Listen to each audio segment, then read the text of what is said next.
Hello friends! Interesting news is coming from sunny Poland. There is a publication by Mr. Mateusz Kobyłka, fresh information from August 2026, and some interesting, I would say, broader systemic developments. The headline is quite alarming. There won't be enough Ukrainians anymore. Who will take care of Polish elderly people? A huge crisis. It seems to be a newspaper article about the catastrophic shortage of caregivers, nurses, and orderlies in Polish nursing homes. But let's turn off our emotions and turn on logic, and we'll see not just a separate local problem of one Eastern European country, but a fundamental dead end of the entire modern socioeconomic model. Let's talk about this now, break it down into hard facts, figures, and the material causes. Please leave a like and subscribe to the channel right now. Friends, thank you so much to everyone who doesn't hesitate. Simple actions take just 2 seconds. Thank you for your support. Now, let's get down to business. Let's probably start with the simplest thing. That means starting with the human factor, meaning demographics. According to the data from the main statistical office of Poland, GUS, and Eurostat, we are observing a quite clear and inevitable process. As of today, the population of Poland is 37.5 million people. Of these, people aged 65 and older already make up more than 20% of the total population, meaning every fifth person is already 65 or older. By 2023, this figure will exceed 23%, and by 2050, if we live to see it, according to scientists' forecasts, every third citizen of Poland will be a pensioner.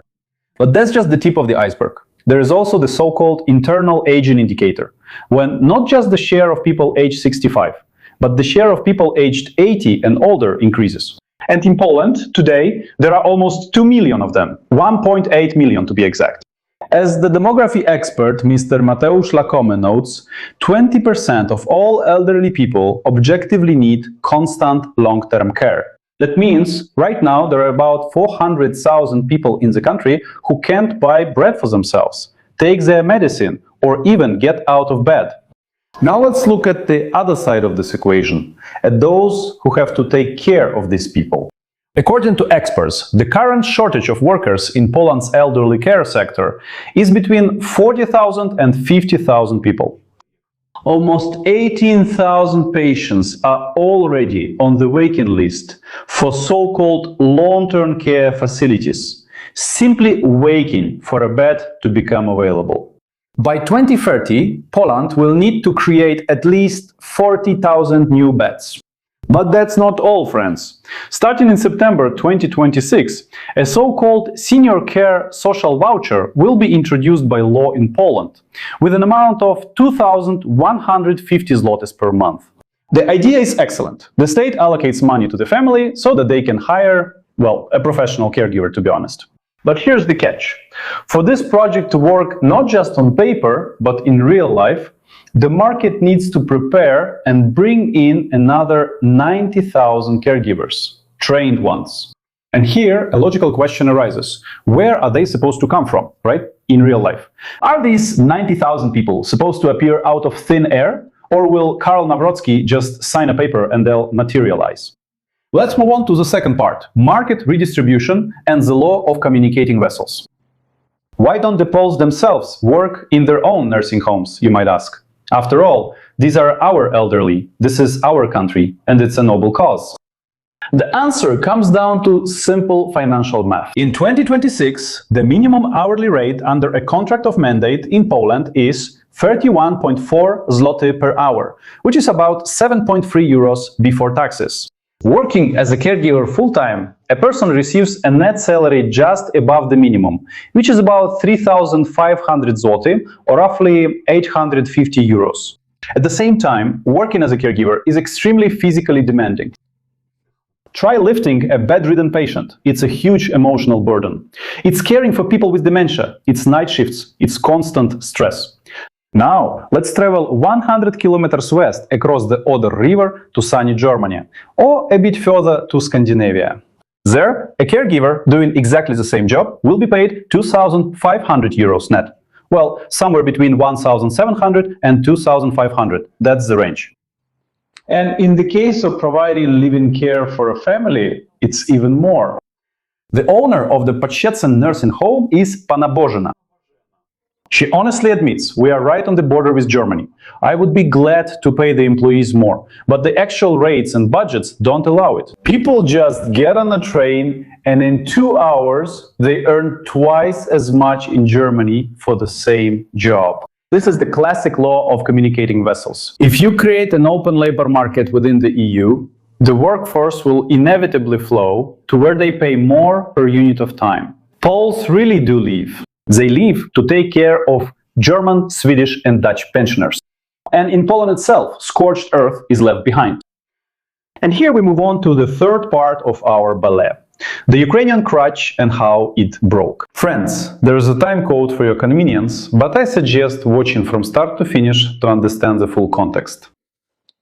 How did the Polish state system try to close this gap in the last 10 years? Very simply, by relying on external resources. Starting from 2014 and especially after 2022, the main labor support for Polish healthcare and social care has been taken on by women from Ukraine, as well as, of course, Belarus, Moldova and Armenia.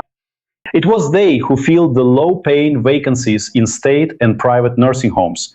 And it was they who went to work as live-in caregivers for little money. Let's be honest. By 2024, there were officially 750,000 Ukrainian citizens working in Poland, a significant percentage of whom were women employed specifically in the service sector, cleaning and healthcare. It would seem that the system has found its balance. Yes, Poles go abroad for higher salaries and their places are taken by newcomers from the east for whom the Polish minimum wage looks like decent money, compared to, let's say, the devastation in Ukraine. Sorry for the truth. But in 2025 and 2026, this scheme unexpectedly ran into a bureaucratic and political dead end. A new Polish law on admitting foreigners to the labor market took effect. And consulates and voivodeship offices have started to deny, on a large scale, visas and work permits to citizens from Eastern European countries. Well, as you understood, Eastern means anything east of Eastern Poland. Why? Восточнее Польши. Почему? The official reason given by officials is the fight against fake employment. The Polish authorities suspect that Polish companies hire Ukrainian and Belarusian women not so they can take care of the elderly in Lublin or Poznan, but to immediately send them on through black and grey schemes further, to Germany, Austria, where people want to take a cut. As a result, an absurd situation has developed.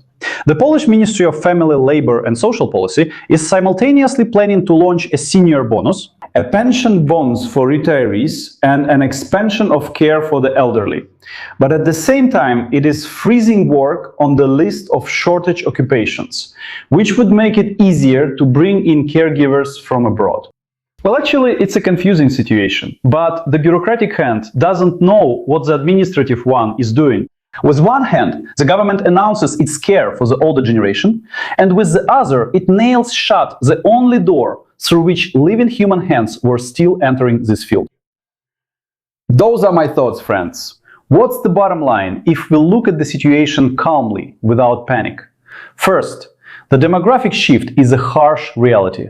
The aging of Europe's population is an objective process, connected to urbanization, changes in family structure, and scientific and technological progress. But at the same time, the mechanisms for reproducing the workforce in the social sphere have been destroyed, in my opinion, almost completely. The second important point. Within the single European market, the rich central countries, Germany, France, Scandinavia, act like a giant vacuum cleaner. They suck qualified and semi-qualified personnel out of the semi-peripheral countries. I hope this doesn't sound offensive, but that's actually how it is. Romania, Bulgaria, well, maybe partly, and Poland.